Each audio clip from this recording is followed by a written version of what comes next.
आप सभी का स्वागत है हमारे इस यूट्यूब चैनल में। आज के इस वीडियो में हम क्लास 10th का साइंस विषय का एक वेरी इंपॉर्टेंट टॉपिक लेकर के आए हैं, जिसमें कि हम बोर्ड एग्ज़ाम 2024 के लिए इम्पोर्टेंट टॉपिक लेकर के आए हैं। और इस टॉपिक को अगर आप देख लेते हैं अच्छे तरीके से और समझ जाते हैं, वीडियो को पूरा वॉच करते हैं, तो आपका इस टॉपिक से ऑब्जेक्टिव और सब्जेक्टिव दोनों मिला करके, ठीक है, ऑब्जेक्टिव और सब्जेक्टिव दोनों टॉपिक मिला करके आपका 3 नंबर का टॉपिक क्लियर हो जाएगा इस टॉपिक को देखने के बाद। और ये टॉपिक है रासायनिक अभिक्रियाओं को संतुलित करना। जी हाँ, ये टॉपिक बहुत ही ज़्यादा इंपॉर्टेंट है। जब से बोर्ड परीक्षा हो रहा है तब से ऐसा कोई साल नहीं है जिसमें ये टॉपिक का सवाल ना पूछा जाए।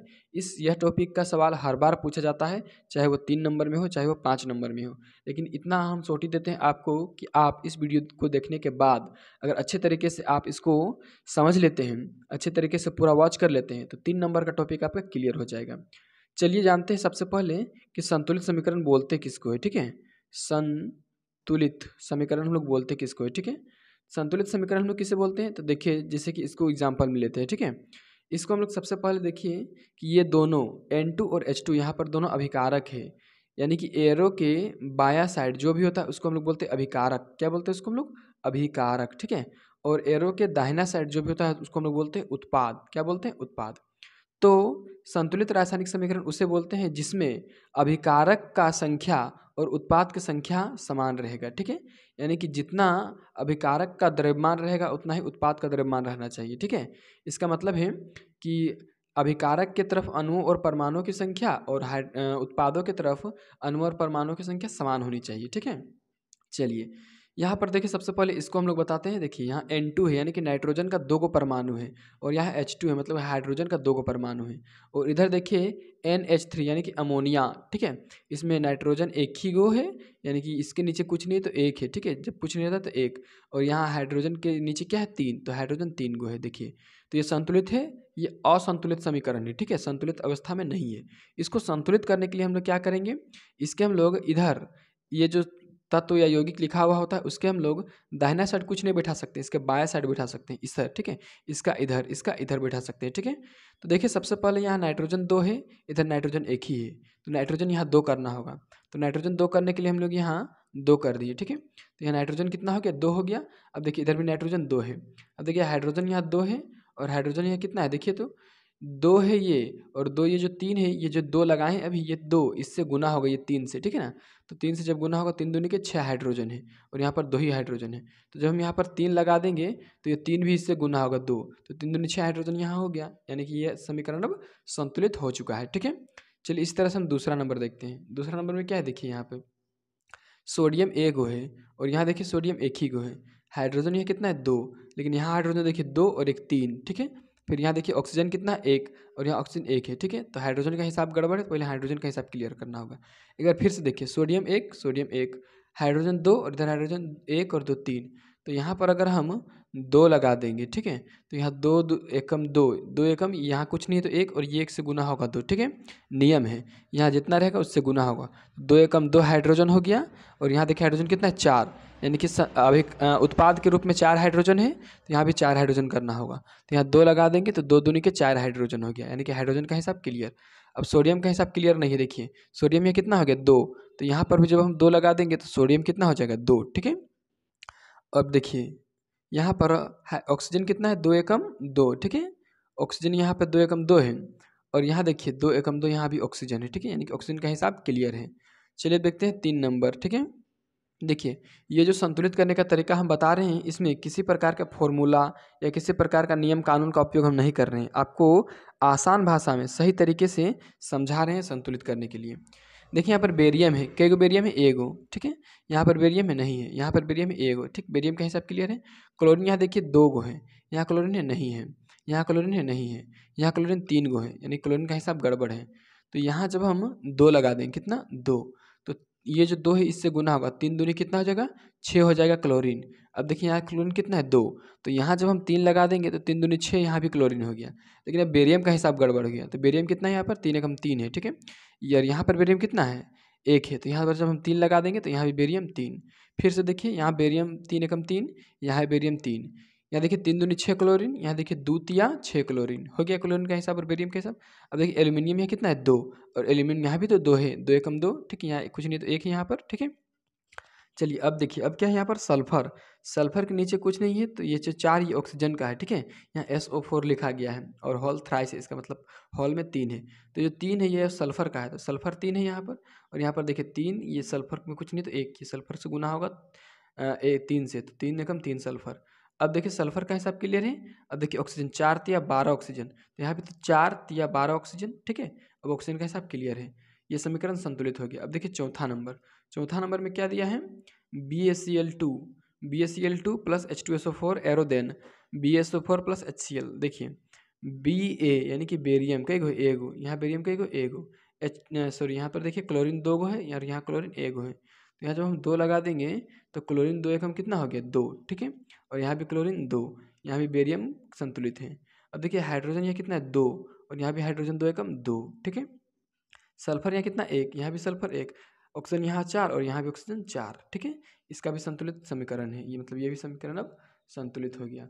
अब चलिए हम जाते कितना नंबर में, तो हम जाएंगे आपका 5वां नंबर में, ठीक है, ये 5वां नंबर। चलिए 5वां नंबर में देखिए क्या है यहाँ पर क्या है, तो 5वां में HNO3 प्लस CaOH का होल ट्वाइस। तो देखिए H यानी कि हाइड्रोजन यहाँ कितना 1, अब इधर हाइड्रोजन है, हाँ है 2 है, तो 2 और 1 3 हाइड्रोजन संतुलित नहीं हो सकता है, इसलिए हम यहाँ पर 2 लगा सकते हैं, ठीक है 2। तो यहाँ पर देखिए अब हाइड्रोजन कितना है कि 2, और यहाँ हाइड्रोजन 2 4, और यहाँ हाइड्रोजन कितना है 2 ही है, तो यहाँ जब 2 लगा देंगे तो 2 दूनी के 4 हाइड्रोजन। अब यहाँ देखिए हाइड्रोजन का हिसाब क्लियर, यहाँ भी हाइड्रोजन का हिसाब क्लियर। अब नाइट्रोजन देखिए 2 एकम 2 नाइट्रोजन, यहाँ नाइट्रोजन है नहीं है, यहाँ देखिए नाइट्रोजन का होल ट्वाइस के रूप में 2 है, तो 2 जो है यह नाइट्रोजन का है, 2 एकम 2 नाइट्रोजन, ये क्लियर है। ये जो 2 है ये ऑक्सीजन से भी गुना होगा और नाइट्रोजन से भी गुना होगा, ठीक है। चलिए नाइट्रोजन का हिसाब क्लियर। ऑक्सीजन देखिए 3 नहीं है, 3 दूनी 6 ऑक्सीजन है, ठीक है। अब यहाँ देखिए 6 और यहाँ 2 ऑक्सीजन, ठीक है, ये 2 इसके लिए भी, H के लिए भी, O के लिए, तो यहाँ 3 दूनी 6 ऑक्सीजन और यहाँ 2 8 ऑक्सीजन। अब देखिए यहाँ भी 3 दूनी 6 ऑक्सीजन और यहाँ 2 एकम 2 ऑक्सीजन, 8 ऑक्सीजन है, ठीक है। चलिए ऑक्सीजन का हिसाब क्लियर। अब कैल्शियम देखिए, कैल्शियम 1, यहाँ भी कैल्शियम 1, ठीक है। अब यहाँ देखिए हाइड्रोजन का हिसाब तो पहले ही क्लियर है, यानी कि समीकरण संतुलित है। अब चलिए 6 नंबर में देखिए क्या है, सोडियम यहाँ 1 है और सोडियम यहाँ 2 है, तो यहाँ जब हम 2 लगा देंगे तो सोडियम यहाँ भी 2 और यहाँ भी सोडियम 2। अब देखिए जो 2 है इससे गुना होगा O से, तो यहाँ 2 एकम 2 ऑक्सीजन और यहाँ 4 4 और 2 6 ऑक्सीजन। अब यहाँ देखिए 4 ऑक्सीजन और यहाँ 1 ऑक्सीजन, तो यहाँ लगा देंगे 2, तो 2 ऑक्सीजन यहाँ और 4 6 ऑक्सीजन है, और इधर भी 6 ऑक्सीजन है, क्योंकि 4 ये वाला और ये 2 गुना होगा, इससे 6 ऑक्सीजन हो गया। अब देखिए हाइड्रोजन 2 एकम 2 हाइड्रोजन, यहाँ 2 यहाँ 4 हाइड्रोजन, तो यहाँ भी तो 2 दूनी के 4 हाइड्रोजन, और सोडियम तो पहले से ही क्लियर था। अब देखिए 7 नंबर में क्या है, Pb यानी कि लेड 1 है, यहाँ लेड 1 है। नाइट्रोजन यहाँ 2 है, ठीक है, ये दोनों के लिए, O के लिए भी, N के लिए भी, तो 2 नाइट्रोजन और यहाँ देखिए नाइट्रोजन 1 है, तो यहाँ लगा देंगे 2, तो 2 एकम 2 नाइट्रोजन और यहाँ भी 2 नाइट्रोजन। अब देखिए ऑक्सीजन यहाँ क्या है, 3 दूनी के 6, ठीक है, और यहाँ देखिए 1 2 और 2 4 और 1 5, ठीक है, यानी कि 2 2 4 और 1 5।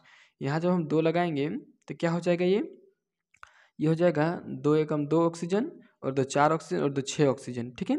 और यहाँ ऑक्सीजन कितना है, 3 दूनी के 6 ऑक्सीजन, ऑक्सीजन क्लियर है, ठीक है। नाइट्रोजन तो पहले से ही क्लियर था, लेकिन यहाँ पी जो यहाँ तो जो 2 लगा दिए इसमें ये गड़बड़ हो गया, 2 Pb हो गया। अब थोड़ा सा फिर से एक बार मिलाइए, यहाँ Pb कितना है, तो Pb यहाँ पर देखिए ध्यान से, Pb है 1, ठीक है, और यहाँ Pb कितना है 2, तो यहाँ हमको 2 लगाना होगा, तो 2 Pb हो गया, यहाँ कितना 2 Pb हो गया, ठीक है 2 Pb। लेकिन यहाँ गड़बड़ क्या हुआ, 2 गुना होगा इससे 2 से, तो 2 दूनी के 4 नाइट्रोजन हो गया, तो यहाँ पर हमको 4 नाइट्रोजन करना होगा, ये काट के 4 नाइट्रोजन, ठीक है। अब देखिए 3 दूनी 6 ऑक्सीजन और 6 दूनी 12 ऑक्सीजन, ठीक है।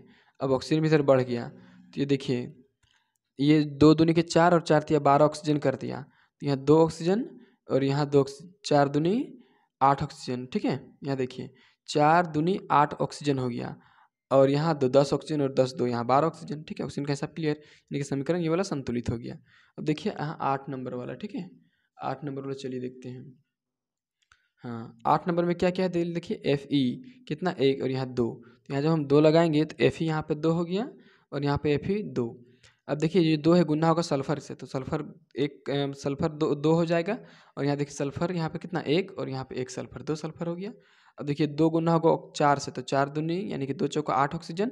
अब देखिए 3 और 2 5 ऑक्सीजन, 5 और 3 8 ऑक्सीजन, ये यानी कि ये भी समीकरण संतुलित है। 9 नंबर देखिए CH4 यानी कि यहाँ देखिए कार्बन कितना है 1 और यहाँ पे देखिए कार्बन 1, तो 1 संतुलित है। हाइड्रोजन देखिए इधर 4 है, ठीक है, और यहाँ पर थोड़ा हाइड्रोजन देखिए 2 है, तो 2 यहाँ लगा दिए, तो 2 दूनी के 4 हाइड्रोजन। अब देखिए ऑक्सीजन कितना है 2 और यहाँ ऑक्सीजन कितना है 2 और 1 2 4, ठीक है, तो यहाँ 2 लगा देंगे तो 2 दूनी के 4 ऑक्सीजन और यहाँ 2 और 2 4 ऑक्सीजन, यानी कि ऑक्सीजन का हिसाब क्लियर है। अब चलिए 10 नंबर, ठीक है, 10 नंबर देखिए एल्यूमिनियम यहाँ पर कितना है, एल्यूमिनियम 1 है और यहाँ पर एल्यूमिनियम 1 है, ठीक है। अब देखिए एल्यूमिनियम यहाँ 1 क्लियर है, कॉपर यहाँ पर 1 है और यहाँ पे कॉपर 1 है, क्लोरीन यहाँ पर 2 है लेकिन यहाँ पर क्लोरीन 3 है। यहाँ पर अगर हम 2 लगा देंगे तो 3 दूनी 6 क्लोरीन और यहाँ पर अगर हम 3 लगा देंगे तो 3 दूनी 6 क्लोरीन, ठीक है, क्लोरीन का हिसाब क्लियर हो जाएगा। अब देखिए यहाँ कॉपर भी 3 हो गया, तो यहाँ पर भी हम 3 लगा देंगे, कॉपर भी 3 हो गया, ठीक है। अब यहाँ एल्यूमिनियम 2 हो गया, तो यहाँ भी एल्यूमिनियम 2 लगा देंगे, फिर से देखिए 2 एल्यूमिनियम, यहाँ भी 2 एल्यूमिनियम, ठीक है। यहाँ पर 3 एकम 3 किलो कॉपर, यहाँ भी 3 कॉपर, यहाँ 3 दूनी 6 क्लोरीन, यहाँ भी द्वितीय 6 क्लोरीन, ठीक है। इस प्रकार से हम आपको 10 रासायनिक समीकरण को संतुलित करके बताएं और समझाएं, और बिना किसी फॉर्मूला, बिना किसी सूत्र, बिना किसी नियम कानून के इसको हम संतुलित करके आपको अच्छे तरीके से समझाए हैं। अगर आपको वीडियो अच्छा लगा है तो वीडियो को लाइक और चैनल को सब्सक्राइब कर दीजिए, और इसी प्रकार के हर नोटिफिकेशन पाने के लिए बेल आइकन जरूर प्रेस कीजिए। साथ ही साथ आपको बताते चलें कि बोर्ड परीक्षा 2024 के लिए इम्पोर्टेंट क्वेश्चन लगातार अपलोड हो रहा है, उसको भी आप देखिए और सपोर्ट कीजिए हमारे इस यूट्यूब चैनल को ग्रो करने में। अगर आप 9 और 10 के स्टूडेंट्स नहीं हैं तो 9 और 10 के स्टूडेंट्स तक ये हमारा इस यूट्यूब चैनल को जल्दी से जल्दी पहुंचाइए। चलिए इस वीडियो को यहीं छोड़ते हैं, धन्यवाद।